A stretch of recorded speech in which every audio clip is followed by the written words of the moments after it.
Quando meu pai, falecido já, foi para casa de Fabiana, morar na casa de Fabiana, eu já sabia que ele ia falecer. É incrível essa casa desses Ferreiras. E eles perseguem a minha família. Sabe? É uma linhagem diabólica. Diabólica. Esses Ferreiras perseguem a nossa família, já não é de hoje. E eu não quero contato com eles. Mas quando eu soube que meu pai estava na casa de Fabiana, eu sabia que era para morrer. E dito e feito. Aparece a doença do nada.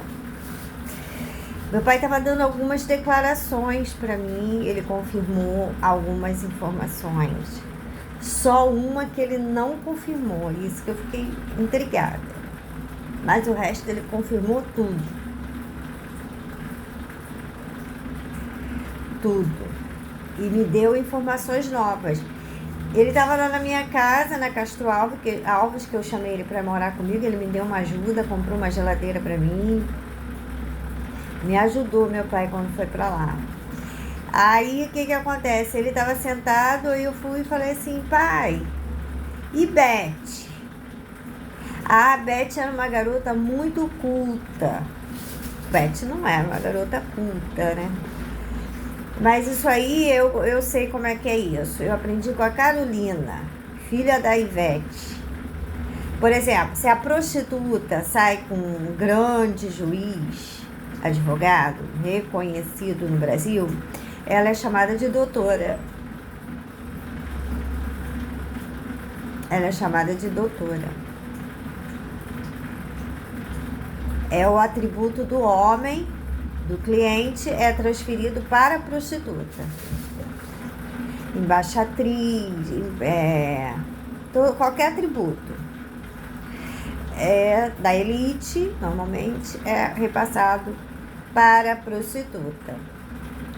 Ela recebeu uma prostituta negra, eu estava na lojinha da Carolina, em Piratininga, já está final de expediente, ela estava lá de bobeira, Carolina.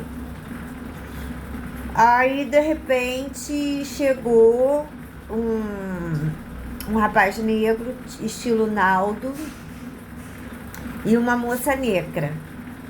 Eles chegaram, aí ela abriu os braços e falou assim, doutora, me apresentou ela como cunhada.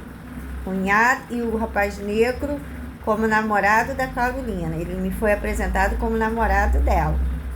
Ela muito branca, muito nojenta, muito metida, snob. Aí com aquele rapaz negro. Eu não vejo problema nenhum, mas o tipo dela era nojento. Nojento. A Carolina era realmente uma pessoa repugnante. E aí o que acontece? Ele veio com ela, de estilo Naldo. Ele tinha um carro prata, de luxo. Um dia ele emprestou o carro para ela, mas eu não estava olhando, não, estava distraída, nem vi nada, sabe? Estava ali cuidando dos afazeres da loja. Nossa, ela percebeu que eu não vi ela dirigindo o carro. Nossa, ela começou a gritar na frente da loja, buzinar. Aí eu percebi que ela queria que eu olhasse para o carro, olhasse para aquele carro prata.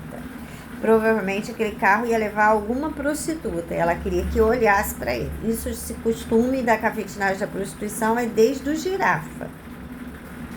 Me fazer olhar para a prostituta deles antes de levar para o cliente. Provavelmente Silveira.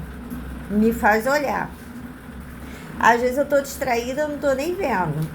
Às vezes não tem jeito, fica na minha frente. Aí eu estou vendo, mas e daí? Foi a prostituta do Gendai, que parecia a Mona Lisa, ia com um garotinho, um cara horroroso, assim, um estilo assim, uma barba tipo do Josemar, cavanhaque, né? Bigode, assim, meio grisalho. Ai, uma mistura de Josemar com aquele da Mega Pan. Dá até nojo quando olha. Sabe, mas a coisa horrorosa ali na minha frente, ele parecia cafetão, ela parecia assim um humanoide, sei lá. Não parecia gente não. Eles não conversavam, mas ele ficava na minha frente com ela, fazendo, não sei, eles nem conversavam. Eu falei, mas que coisa esquisita, senta na mesa, ela fica olhando toda assim, posuda, sabe? Como se fosse uma pessoa assim muito importante.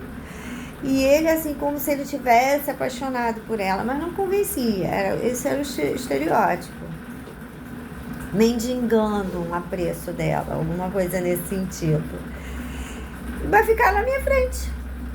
Ele ia pra lá, sentava e ficava na minha frente. Acho que ela tinha um garotinho, um filho pequeno. Ela era bem jovem. Eu falei, mas que coisa estranha os dois. E não conversavam nada, sabe? Ficava sentada na minha frente. E aí a Carolina fez a mesma coisa. Levava a prostituta, antes de levar a prostituta, me fez olhar pro carro e pra prostituta. E teve outra situação também com Eva. E o Girafa. O Girafa, ele estava na praia de Caraí, eu estava na praia de Caraí, com Fabiana, mamãe, Geise. Aí Fabiana, né, já namorava ele aqui no futevôlei, dizia que morava na Noronha, Torrezão.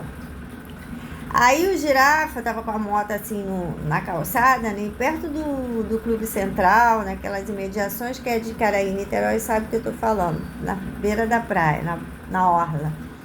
Aí ele foi, antes de ir, né, eu achei estranho, ele era altão, grandão, ele foi, abaixou e ficou assim, olhando dentro dos meus olhos. Quando ele olhou, sem dizer nada, quando ele olhou dentro dos meus olhos, aí ele levantou, como dizendo, consegui. Aí subiu na moto, ele ia falar com alguém, queria olhar nos meus olhos antes. Mas aí houve um acidente e ele morreu. O Geise não chorou uma gota, só disse assim, Girafa morreu. Parecia que era um irmão que ele gostava muito. Nunca vi ele chorando na morte do Girafa, mas falou que ele tinha falecido de moto.